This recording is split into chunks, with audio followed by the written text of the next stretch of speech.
కేటీఆర్ పై MLA Nayini Rajender Reddy fire అయ్యారు.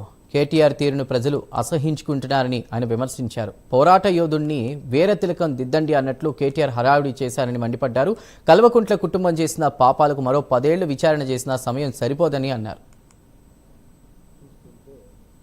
ప్రజలు నవ్వుకుంటారు, అసహించుకుంటారు అనే ఆలోచన కూడా లేకుండా ఏదో స్వాతంత్ర పోరాటానికి పోయి వచ్చినట్టు ఇంట్లో వీర తిలకం దిద్ది ఏదో పోరాటానికి పంపినట్టు వీళ్ళు చేసిన లంగా లఫుట్ పనులకు వీర తిలకం దిద్ది పంపించిన లెవెల్లో ఫీల్ అవ్వట్టుకుంటూ బయటికి రావటం చూసి వారు మాట్లాడిన తీరు అది కామన్ లైట్ తీసుకుంటారు, అన్ని దగ్గర ఉంటుంది ట్యాపింగ్ అనేది మాట్లాడుతుంటే ప్రజల ప్రవేశిని ఇది చేస్తున్నారని ఇంకా ఆలోచన కూడా లేకుండా విచ్చలవిడిగా మాట్లాడటం, ఆ భాష యాస వీళ్ళ హాయములు వీళ్ళు చేసిన పాపాలకు ఈ 5 ఏళ్ళు కాదు ఇంకా 10 ఏళ్ళు విచారణ చేసి వీళ్ళని ఇది చేసినా కానీ సమయం సరిపోనని పాపాలు చేసిండ్రు.